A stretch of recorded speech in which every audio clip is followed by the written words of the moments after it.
రాష్ట్రంలోని వివిధ ప్రాంతాల్లో కురుస్తున్న భారీ వర్షాలపై ముఖ్యమంత్రి చంద్రబాబు సమీక్ష నిర్వహించారు. పలు జిల్లాల్లో భారీ వర్షాలు కురుస్తున్న నేపథ్యంలో ఆయా ప్రాంతాల్లోని పరిస్థితులపై సీఎం అధికారులతో మాట్లాడారు. అధికారులు అప్రమత్తంగా ఉండాలని, తగు సూచనలు చేయాలని, అవసరమైన సహాయక చర్యలకు ప్రభుత్వం సిబ్బంది సిద్ధంగా ఉండాలని ఆదేశించారు. మ్యాన్ హోల్, కరెంటు తీగలు తెగిపడే ప్రమాదాలు జరగకుండా చూడాలని ఆదేశించారు. భారీ వర్షాలు ఉన్న ప్రాంతాల్లో స్కూళ్లకు సెలవు ప్రకటించాలని సీఎం సూచించారు.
రాష్ట్రంలోని వివిధ ప్రాంతాల్లో కురుస్తున్న భారీ వర్షాలపై ముఖ్యమంత్రి చంద్రబాబు సమీక్ష నిర్వహించారు.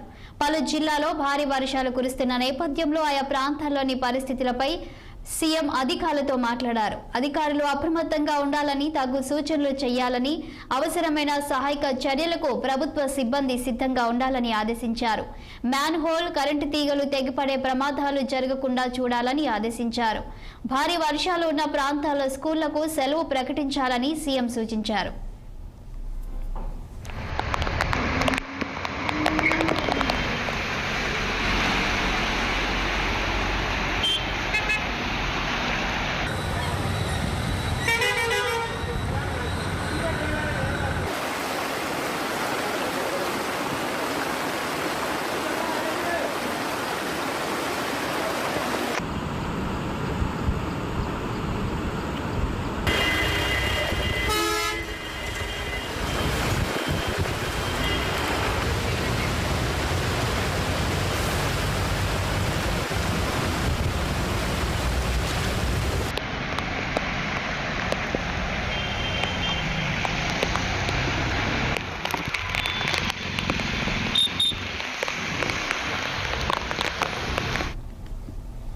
రాష్ట్రంలోని వివిధ ప్రాంతాల్లో కురుస్తున్న భారీ వర్షాలపై ముఖ్యమంత్రి చంద్రబాబు సమీక్ష నిర్వహించారు. పలు జిల్లాల్లో భారీ వర్షాలు కురుస్తున్న నేపథ్యంలో ఆయా ప్రాంతాల్లోని పరిస్థితులపై సీఎం అధికారులతో మాట్లాడారు.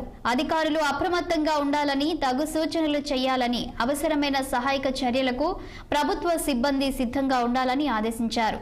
మ్యాన్ హోల్, కరెంటు తీగలు తెగిపడే ప్రమాదాలు జరగకుండా చూడాలని ఆదేశించారు. భారీ వర్షాలు ఉన్న ప్రాంతాల్లో స్కూళ్లకు సెలవు ప్రకటించాలని సీఎం సూచించారు. ఇక వర్షాలకు సంబంధించిన మరింత సమాచారం మా ప్రతినిధి కృష్ణ లైవ్ లో అందిస్తారు. కృష్ణ, చెప్పండి, ఇక ఆంధ్రప్రదేశ్ వ్యాప్తంగా, రాష్ట్రం వ్యాప్తంగా వర్ష ప్రభావం ఎలా ఉంది? ముంపు ప్రాంతాలకు అధికారులు ఎలాంటి చర్యలు చేపట్టారు?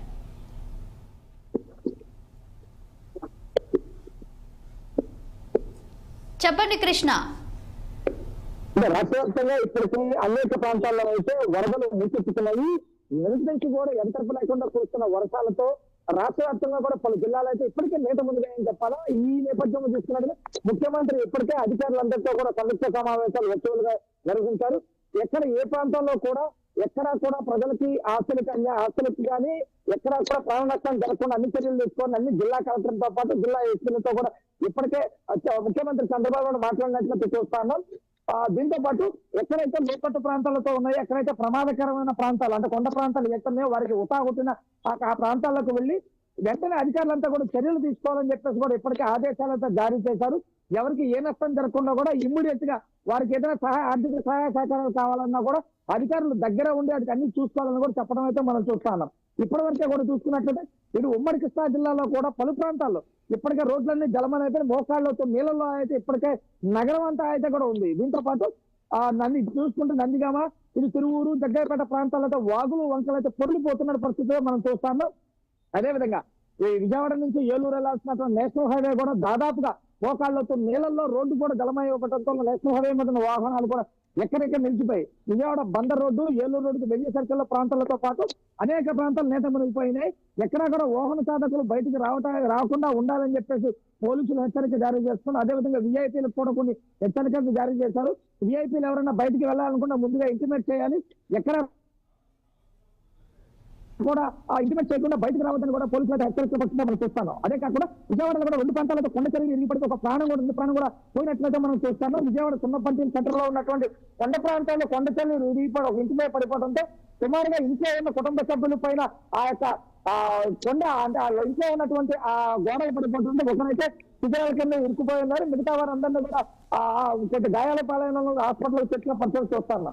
అదేవిధంగా విజయవాడ 51వ డివిజన్ వంటాడు ప్రాంతం పశ్చిమ నియోజకవర్గం ప్రాంతంలో కూడా ఈ కొండ చర్యలు ఇరిగిపోవడం వల్ల ఇక ప్రహరీ గోడతో పాటు ఆ ఇంటి ఒక సైడ్ గోడతో పాటు వాష్రూమ్ కూడా కూలిపోవడం వల్ల పెద్ద ఎత్తున కూడా ప్రమాదం అయితే తక్కువని చెప్పాలా. ఆ కుటుంబ సభ్యులంతా మేల్కొని ఉండటం వల్ల ఎటువంటి ప్రమాదం జరగలేదు. కానీ అక్కడ ఉన్నటువంటి కింద ఉన్నటువంటి డ్రైనేజ్ పైపు పగిలిపోవడం వల్ల ఆ డ్రైనేజ్ మొత్తం కూడా కిందకు వస్తున్న పరిస్థితిని చూస్తా ఉన్నాం. ఈ ప్రాంతాలన్నీ కూడా ఇప్పటికే ఆ అధికారులంతా కూడా పోలీసులతో పాటు మున్సిపల్ అధికారులు కూడా పర్యవేక్షించి ఎవరికి ఎటువంటిగా ప్రాణ నష్టం కానీ ఆస్తి జరగకుండా అయితే వారంతా సురక్షిత ప్రాంతాల్లో తరలించి అనేక రకాల చర్యలు తీసుకున్న పరిస్థితి మన విజయవాడలో ప్రస్తుతానికైతే చూస్తా ఉన్నాం. సార్ ఎస్ కృష్ణ, మరోవైపు చూస్తే వాహనాల రాకపోకలకు కూడా అంతరాయం ఏర్పడుతున్నట్లు తెలుస్తుంది. వీటికి సంబంధించి ఎలాంటి చర్యలు చేపట్టింది ప్రభుత్వం ఇప్పటి వరకు? ఇప్పటికే అన్ని అంటే నేషనల్ హైవేస్ అన్ని కూడా జల ఇబ్బందులు ఇరుక్కుపోయినాయని చెప్పాలా. ఈ యొక్క ఇప్పటికే ఏదైతే ప్రధానంగా తీసుకుంటే ఏదైతే మెడ్రాస్ నుంచి కలకత్తా వెళ్లాల్సినటువంటి హైవే ఏదైతే విజయవాడ గుండా మాత్రమే వెళ్తుంది, ఈ రోజు మొత్తం కూడా ఇప్పటికే మోకాళ్ళైతే నీళ్లు ఉండిపోవడం వల్ల ఎక్కడికి అంటే ఎక్కడ గోతులు ఉన్నాయో ఎక్కడ డ్రైనేజ్ ఉందో అర్థం కాని పరిస్థితి ప్రస్తుతం అయితే ఉంది. ఇప్పటికే అధికారులు కూడా ఒక హెచ్చరికలైతే జారీ చేశారు. ఎవరో కూడా నేషనల్ హైవే మీద వెళ్ళేటప్పుడు చాలా జాగ్రత్తగా ఆచితూచి వెళ్ళాలని చెప్తున్నారు.